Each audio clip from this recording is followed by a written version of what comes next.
You are listening to Inside IASB, a podcast series dedicated to informing and encouraging Illinois School Board members.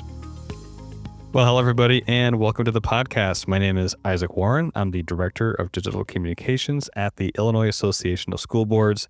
And with me today, I have our Executive Director of IASB, Kimberly Small. We're going to be talking about the past fiscal year 25, and just everything we've learned and where the association goes from here in the next fiscal year. So Kimberly, thank you for coming on the podcast. Hey, you're welcome. It's good to talk with you, Isaac. Thanks, you too. And for repeat listeners, we did do an episode like this last year when Kimberly started her first year as the executive director, and this is now her second year. Yes. Lots of new learning opportunities, lots of new challenges, and I'm excited to get to talk to you about them. Yeah, likewise. So just to get started, could you just kind of give me your general reaction just to the last fiscal year, kind of generally what did you learn and just what did you take away and what will be going to the next year? So I think what I learned in this past fiscal year is with any leadership role, you can do your best to plan. And it's obviously important to plan because that keeps your compass, so to speak, moving in the right direction. But there are things that are going to happen that we just can't plan for. So I'm excited to talk, and we'll get into it in a little bit, about our areas of focus for the past fiscal year and how we successfully completed those areas for our members. And that, I say, is a testament to our leadership team and the rest of the staff and being able to execute all of those things that we had. And then we also thought about this upcoming fiscal year and how we are going to serve our members and pull the levers even harder on membership engagement and advocacy.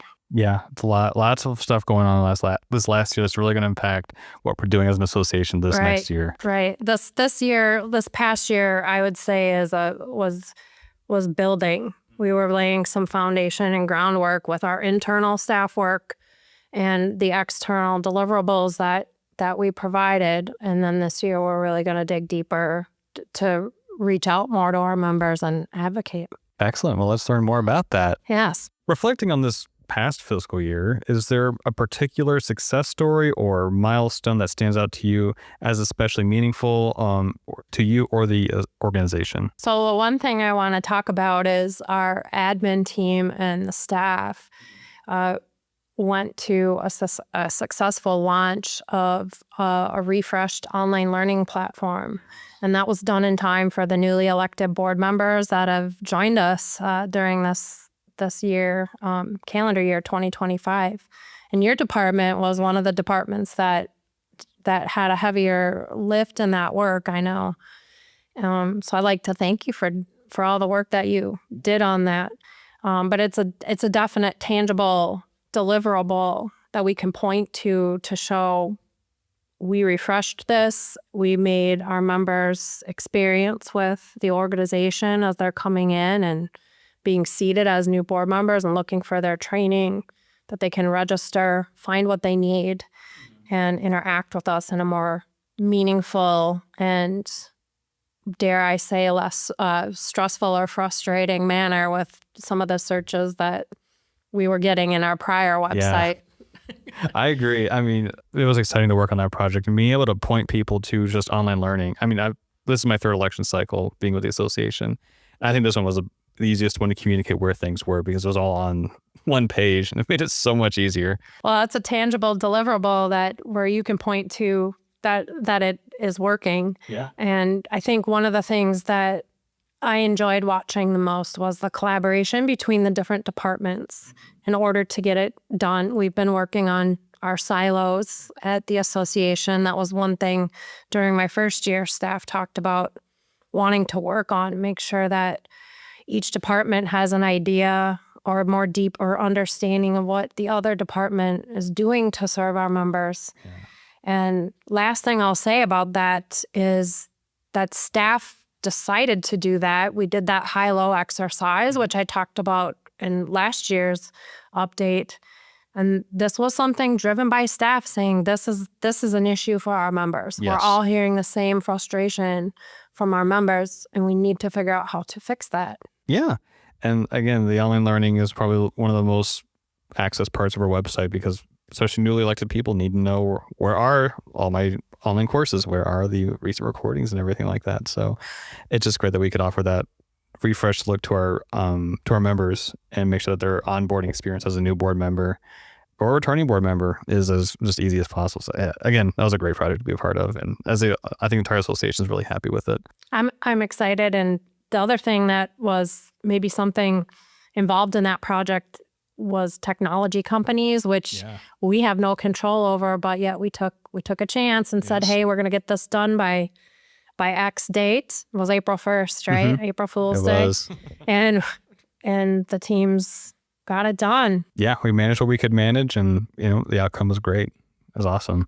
Looking back over this past fiscal year, what were some of the most unexpected challenges you faced, and how did your approach to overcoming them change from your previous year to this year? Yeah, well, I think I would not be authentic or candid if I didn't share that the most unexpected challenge we all faced was the loss of a staff member, and it was unexpected. So for me, when I came through the door, I was told immediately upon entering the office that we had lost a colleague. The person was here. Her name was Tasha, and she was at work with us the day before, and the next day she was gone. And for all of us on staff, number one, it was just heartbreaking and shocking to lose a team member. And for a lot of people, a friend, because we become friends at the association. And then number two, just the unexpected nature of that in general, whether it's at work or anywhere, for someone who's so young, is just a lot for everyone to process. So for me, that was the most unexpected event. It had nothing to do with areas of focus or, checklists or anything like that. It was the human impact of leading an organization and human beings, and what happens when one day one of us isn't here. And so I guess if we move that into three different categories on how we moved through that as an organization, I would say that with our staff members, that was my number one focus. Was this information is shocking, but staff need to know, because in that particular day, it was a meeting day. I think it was a Tuesday, and a lot of teams have meetings that day. And so number one was, how do we get this information out in a compassionate way where people feel supported to be able to process what had happened. So we worked on, I called leadership team members individually, and we worked, our deputy exec director, Jeremy, and I worked to make sure that the admin team knew first. And then we talked about how we were going to let our staff know about this. That's just so sad. So getting our staff to know what had happened, and then be able to manage communications about what's next and how to provide supports to process that. One of the things we did was bring a corporate grief counselor in and acknowledge that all of us were going to be in a different place in our loss of Tasha, because we all had a different relationship with her, either as a friend, colleague, or a work relationship, and what that loss meant to us in our work and in our personal lives. So we worked through just staff communication, number one. And then number two was, and maybe this is tied with staff communication, was working with the colleague's family. We're not a large organization.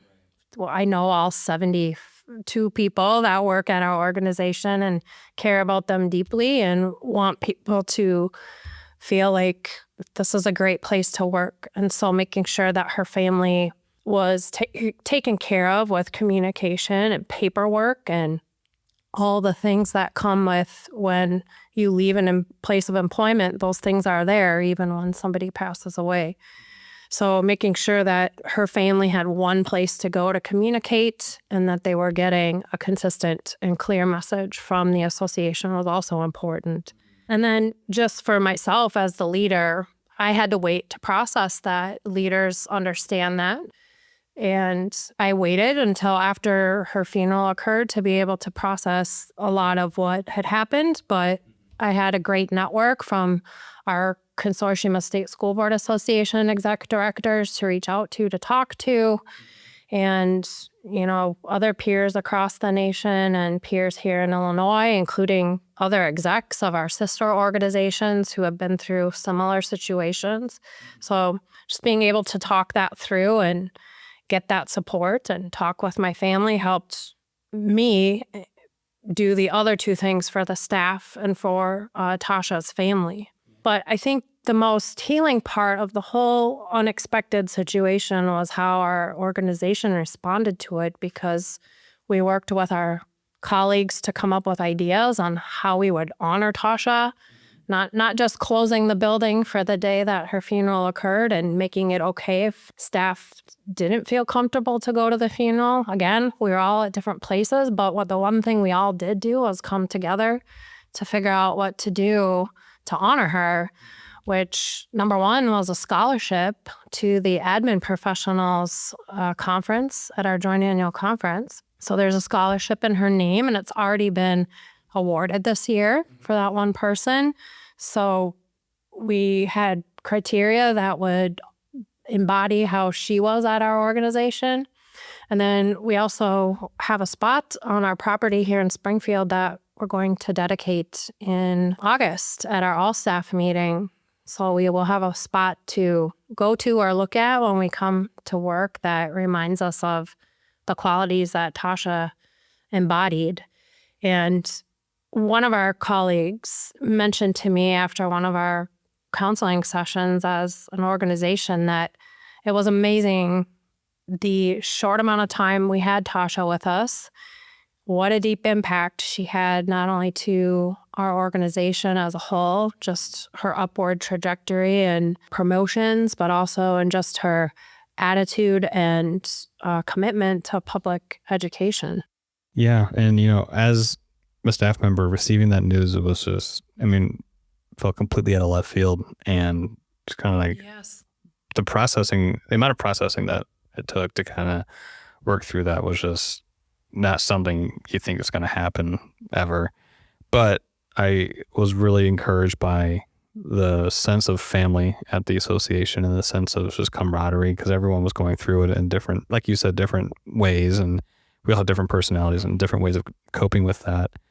But the variety that the association offered for that type of coping, some people chose to do the group therapy sessions.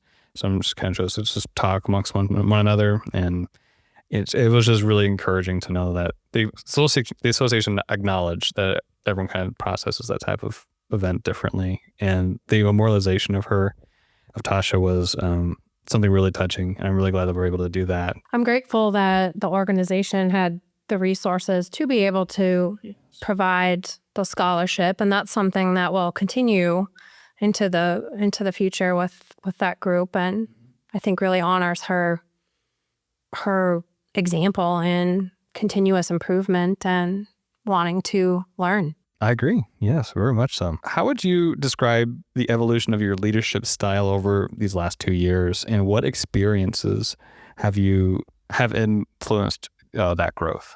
Well, last year I talked about I have a leadership purpose statement and values. And just to refresh, or for those who haven't heard the first podcast from last year that we did together, who I am, I've talked to a lot of different people. What am I good at? How do you see me in a leadership role? And what we boiled it down to was that I'm a good listener. So my leadership statement is listening with compassion and inspiring measurable results. And then I've got 5 values that align with that. We've talked my first year about gratitude, last year open-mindedness. This year we're going to focus on candidness. And then there's also impartiality in there. Got to have the lawyer thing. That's just how my brain works. Yeah. And then fairness as well. And so for this past fiscal year, we worked internally on 2 major things in our all-staff meetings. One of them is understanding what what our colleagues in other departments do and working to either erase silos or significantly reduce silos with departments.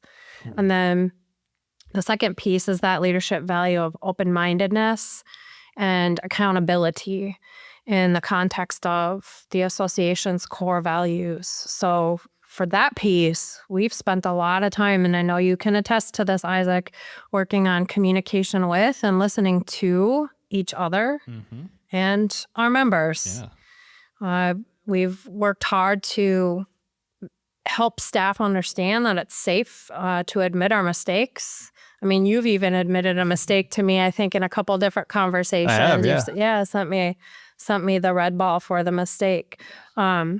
So that's one thing I wanted to talk to you about, just to give our listeners a little bit of context. We did an exercise called Red Ball. Yes. You remember this? I do. And the facilitator kept inserting objects into this game. So do you want to give some context to the listeners, how you recall this exercise working? I recall we're all sitting in a circle, and someone had an invisible red ball. And the idea was that you would pass it to another person, maintaining eye contact and making sure they received the red ball correctly. And that would keep going back and forth with this whole group of people. But then the facilitator kept adding additional things to the point where it's just complete chaos and no one could really understand what was going on. And I think when we messed up, we had to yell, "I made a mistake." Yes, right? Yeah. That's right. Yeah. And it was just, that was a complete chaos, but it was a really good exercise in the importance of understanding what you're receiving and making a mistake and acknowledging that you made a mistake without the fear of, retribution or anything like that. Right. Yeah, exactly.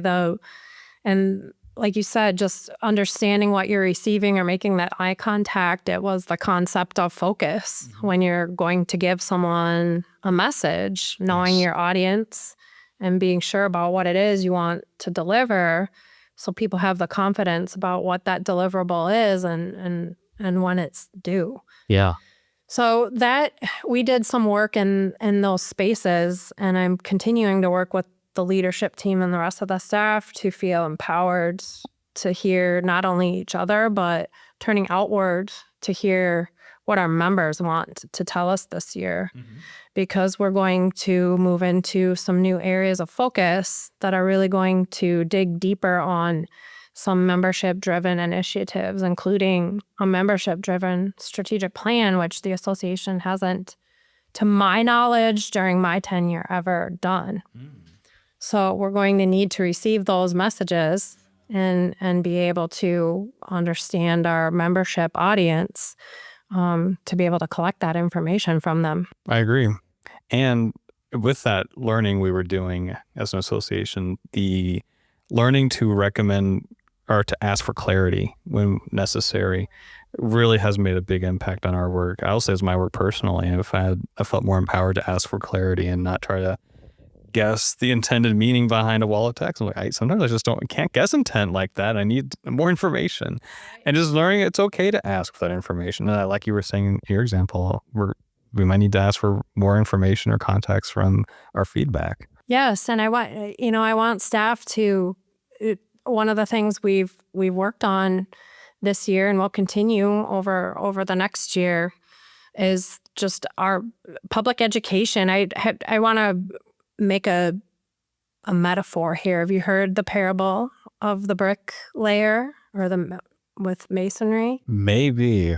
It's a common story that leaders will use, but it's about someone who's walking by a project that's going on, and he sees one person, and the person's got a wheelbarrow full of bricks. Hey, what are you doing? I'm pushing a wheelbarrow full of bricks. That's the answer. That's my job. Then there's another person who's putting the bricks into, let's say, a foundation or a wall. Well, what are you doing? Well, I'm building this wall, or I'm building this foundation. And then there's a third worker that the person passes. What are you doing? I'm building a cathedral. I can see it in my mind, and I'm working on a cathedral. So this particular worker has been given the context and the communication to know the end result of this is going to be a cathedral. And that's where we're going for the areas of focus this year is just working to invest in our team members to understand that we're building this cathedral of public education in Illinois. That's where we're going. We're trying to impact the lives of our almost 2 million students here in Illinois in public education, and giving the people who are governing them the resources and tools that they need to make those decisions locally to impact the kids' lives that are in education. Gotcha. Okay. Yeah. No, that's a great metaphor. Yeah. A very good way to explain that.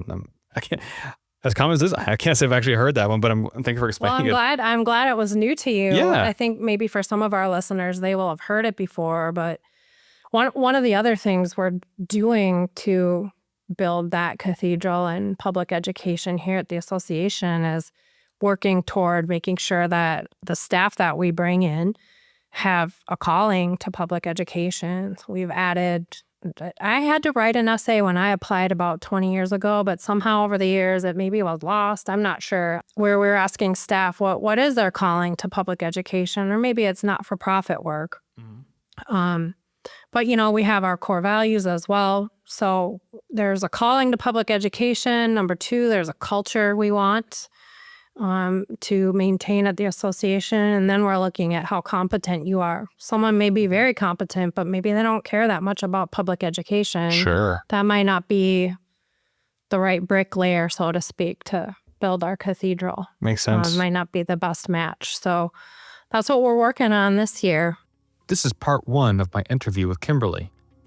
Be sure to follow the podcast so you can be notified when part 2 is released. Thank you for listening to the podcast, and thank you for your dedicated volunteer service to public education. If you would like to stay up to date with future episodes, please consider following us on Spotify, Apple Podcasts, YouTube Music, or your platform of choice. Have a comment or question? We welcome listener feedback and invite you to send us an email at communications@iasb.com. Thank you.